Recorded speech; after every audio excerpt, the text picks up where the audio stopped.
अभी hi guys, मैं self SK Singh और आज हम लोग फास्ट रिवीजन करेंगे न्यूक्लियर फ्यूजन और न्यूक्लियर फ्यूजन का। तो बच्चा आओ स्टार्ट करते हैं। देखिएगा न्यूक्लियर फ्यूजन बच्चा क्या है। न्यूक्लियर फ्यूजन को हिंदी में न्यूक्लियर विखंडन कहते हैं और ये ऐसे साइंटिस्ट ने बनाया कि बनाने के बाद बहुत फूट कर रोए।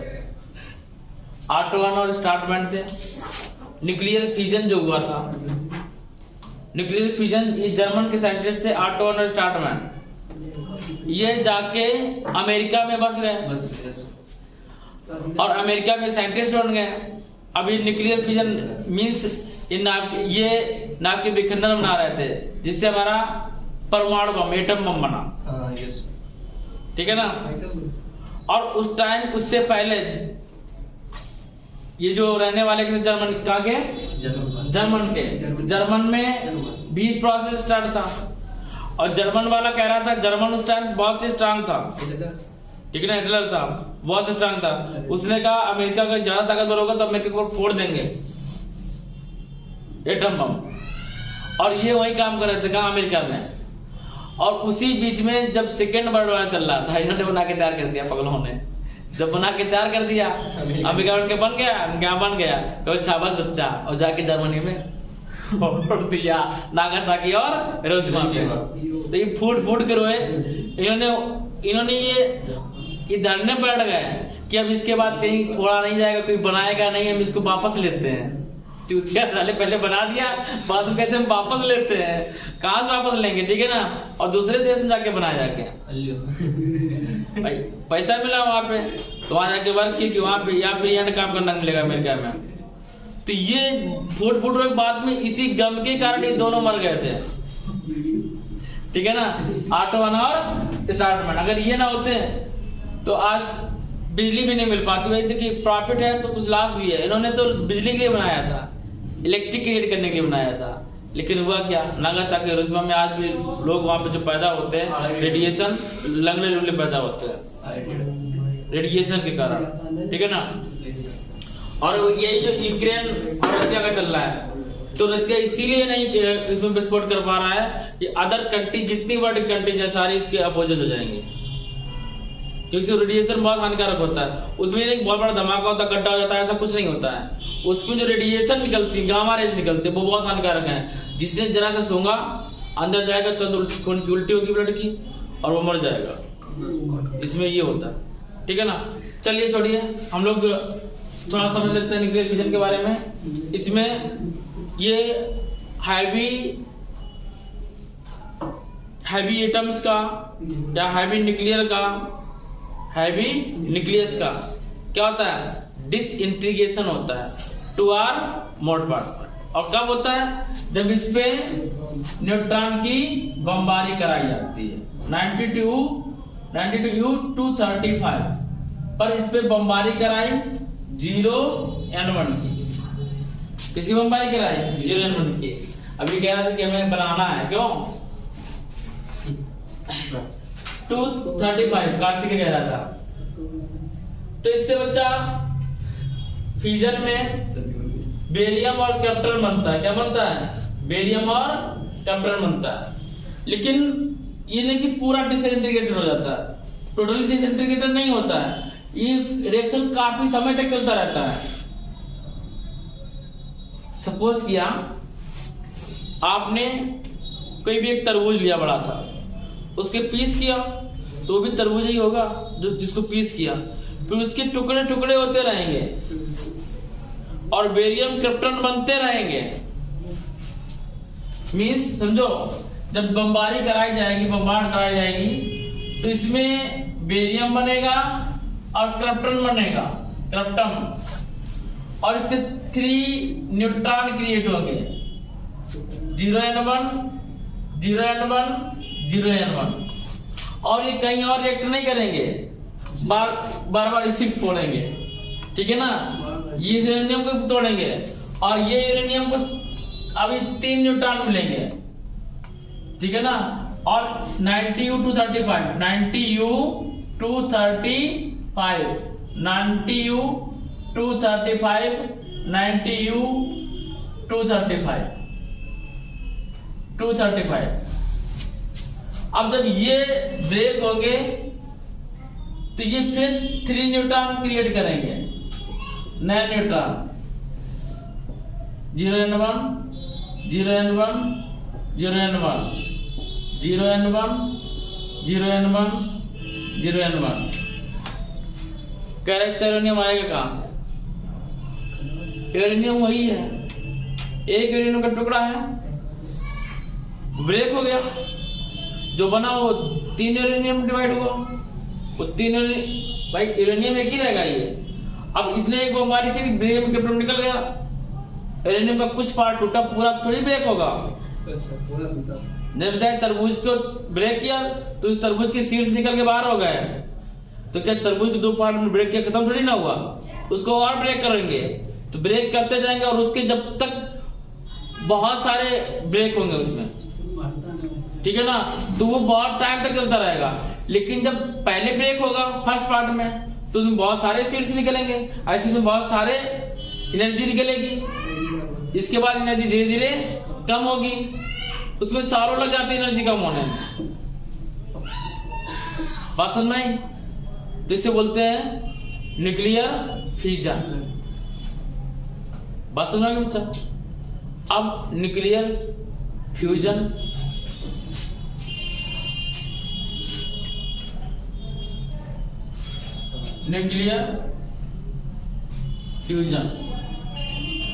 बच्चा इसका कहीं यूज नहीं किया गया,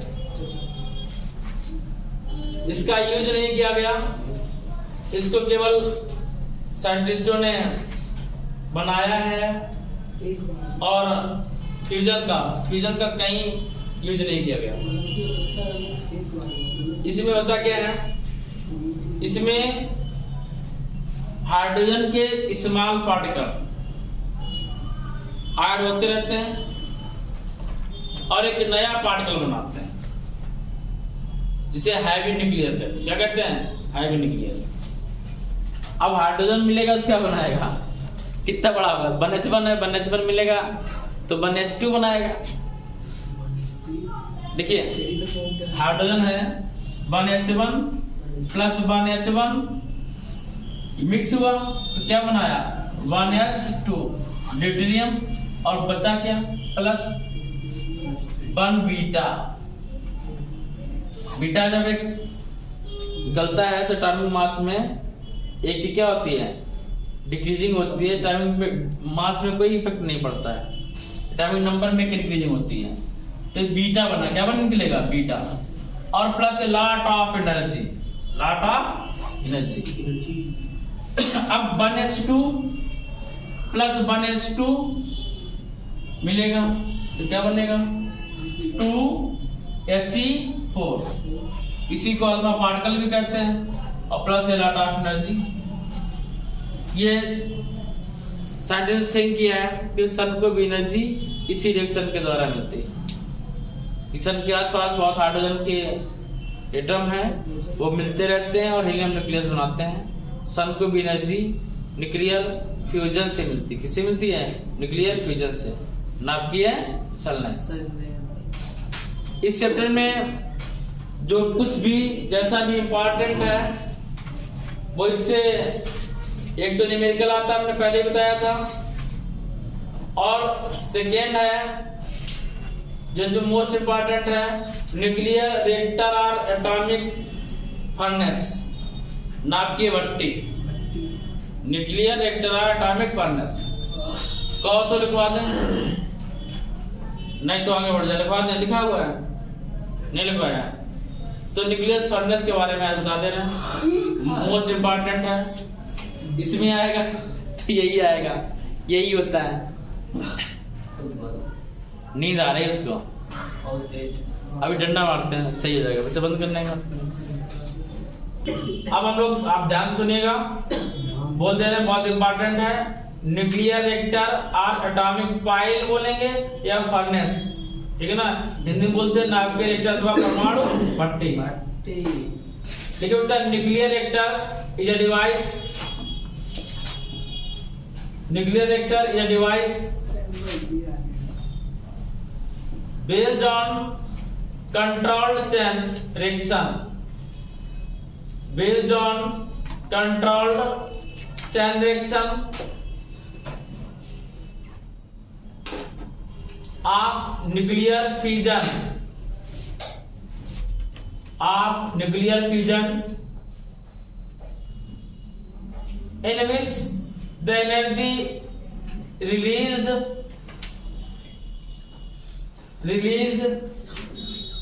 is utilized in constructive purpose,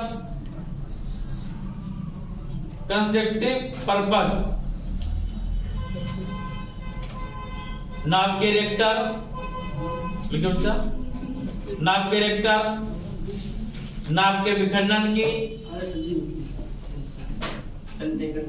नाभ के रिएक्टर नाभ के विखंडन की नियंत्रित श्रृंखला अपक्रिया पर आधारित, नियंत्रित श्रृंखला अपक्रिया पर आधारित, नियंत्रित श्रृंखला अपक्रिया पर आधारित एक ऐसा संयंत्र है, एक ऐसा संयंत्र है जिसमें उत्पन्न नाभिकीय ऊर्जा का, जिसमें उत्पन्न नाभिकीय ऊर्जा का उपयोग रचनात्मक कार्यों में किया जाता है, नाभिकीय ऊर्जा का उपयोग रचनात्मक कार्यों के लिए किया जाता है। इंग्लिश में लिखा है बच्चा, वही रचनात्मक कार्यों को कहते हैं।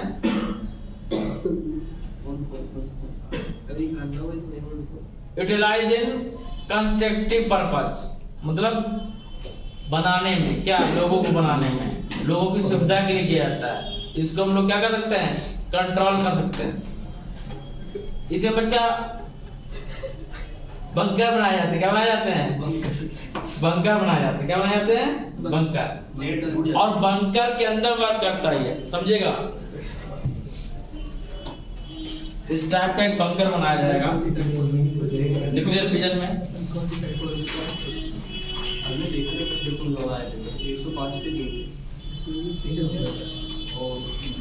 बच्चा बात नहीं करते हैं, ये आप लोग फिगर बनाने की कोशिश करिएगा, हमसे तो बनता नहीं, कोशिश कर सकते हैं बच्चा, फिगर निकाल बनाएंगे तो हम लोग सरल बनाएंगे, सब फिगर बनता नहीं, सर सुबह टहलने क्यों जाते हैं, फिगर बनाने के लिए।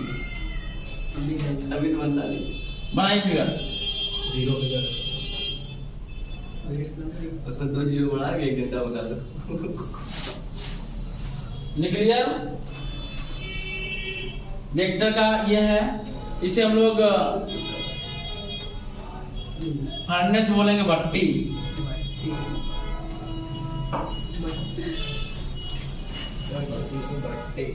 इसमें यूरेनियम रखा जाएगा बच्चा,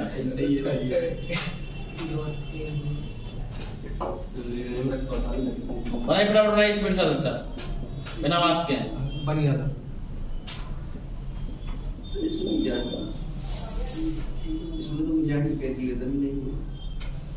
इसी के अंदर बनेगा, इसी के अंदर यूरेनियम रखा होता है, और इधर कंक्रीट बनी रहती है बच्चा, ईटा पत्थर।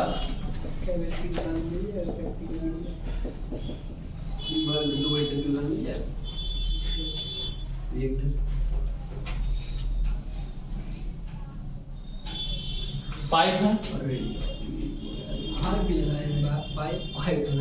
वाटर के लिए, इसे कूलिंग करने के लिए। सर आपके पास है ये टेक्नोलॉजी, हमारे पास नहीं है। इस तरह से नहीं होता था, वही बना देते हैं। अब तो जगह नहीं छोड़ी पाइप के लिए, हम जबरदस्ती ला देते।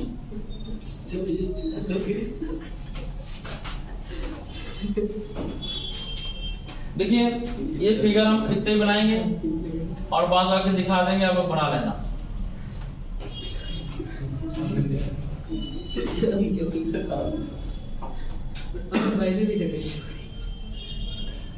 सर ये बिगड़ रहा है सर, बिगड़ रहा ना, उसको सुधार देंगे। आधी से ज्यादा ही है।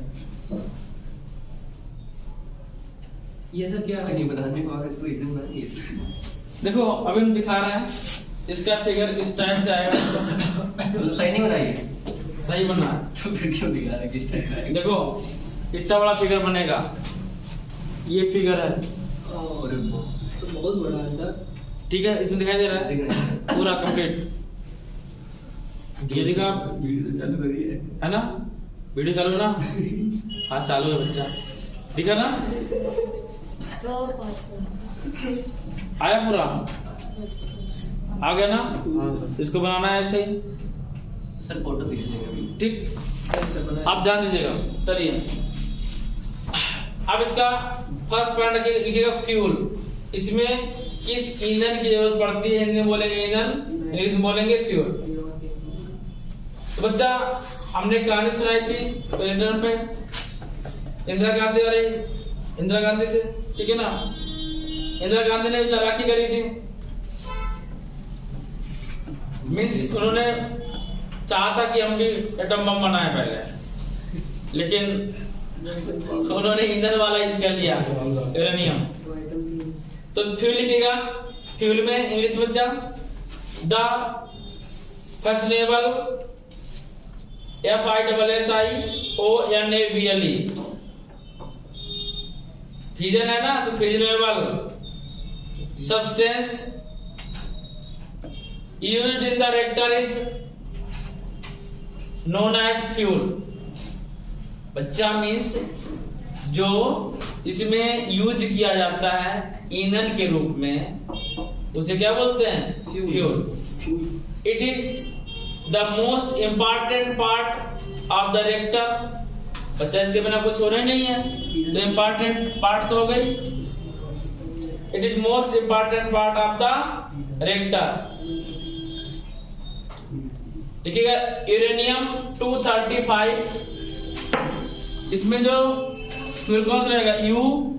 U235, U238, 33, uranium 235, uranium 233 and polonium PU 239,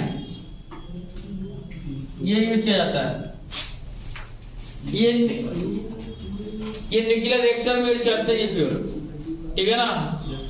और एटम में कौन सा यूज करते हैं?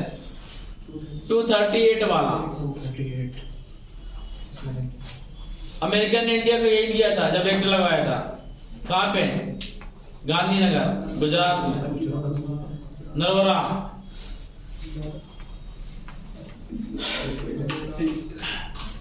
ठीक है, is used as a fuel.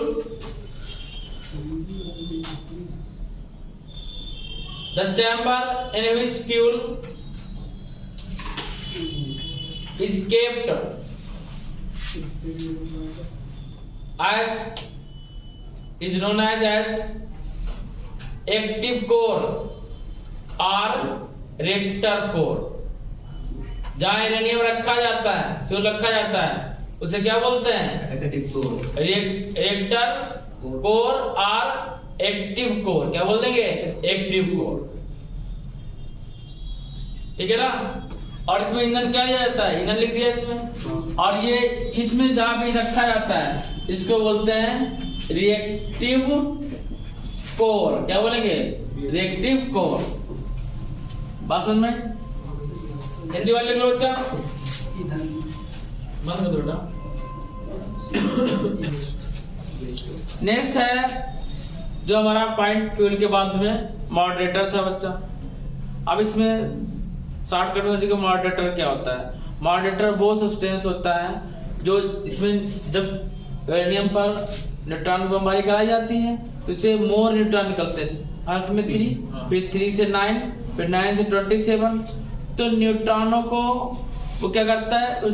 उसकी ब्लास्टी को क्या कर देता है? स्लो कर देता है।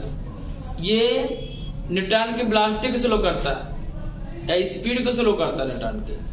ये नहीं करता है कि न्यूट्रॉन को ऑब्जर्व कर लें। जैसे आप फैन चलाते हो फैन में रेगुलेटर लगा होता है। रेगुलेटर क्या करता है, आप फैन को स्लो कर लीजिए तो बिजली का बिल कम नहीं आएगा, आपका मीटर उतना ही भागेगा जितना पहले भाग रहा था, क्योंकि वो इलेक्ट्रॉनों के ऑब्जर्व कर लेता है। यहाँ हम न्यूट्रॉन की बात कर रहे हैं, ये न्यूट्रॉनों के ऑब्जर्व नहीं करता है। मॉडरेटर में क्या करता है, इसकी जो न्यूट्रॉन निकलता है इसकी वेलोसिटी को कम कर देता है, ठीक है ना। और जिस स्थान पे वेलोसिटी को कम करता है उसे मॉडरेटर कहते हैं। चैम्बर लगा उसे क्या बोलेंगे, मॉडरेटर बोलेंगे, ठीक है ना। और मॉडरेटर होते क्या है, ग्रेफाइट होता है, वाटर होता है और हैवी वाटर D2O। और मोस्ट या बेस्ट मॉडरेटर क्या है, हैवी वाटर। क्या बच्चा, हैवी वाटर। नेक्स्ट डालेंगे बच्चा कंट्रोल्ड रॉड। बंद कर दे। कंट्रोल्ड इसे किसके द्वारा कंट्रोल किया जाता है, इसे कंट्रोल करते हैं कैडमियम रॉड के द्वारा, बोरान स्टील रॉड के द्वारा। समझो इसमें क्या होता है, जब न्यूट्रॉन बहुत ज्यादा नंबर में हो जाते हैं तो इनको धसा दिया जाता है कैडमियम रॉड को, तो एब्जॉर्ब कर लेता है। क्या करता है, एब्जॉर्ब कर देता है और डिस्ट्रॉय कर देता है न्यूट्रॉन को। तो जो रिएक्शन होता है क्या होता है, स्लो हो जाता है, कंट्रोल हो जाता है, ठीक है ना बच्चा। इसके आगे का पार्ट है थोड़ा सा बचा हुआ है, और नेक्स्ट टर्म में बता देंगे, ठीक है ना। और इसके बाद में हम लोग मैग्नेटिज्म के बारे में पढ़ेंगे। इसके बाद में पीछे आएंगे इसमें कैपेसिटर में। तो बच्चा आज के लिए बस इतना ही, मिलते हैं नेक्स्ट वीडियो के साथ। तब तक के लिए सभी को जय हिंद।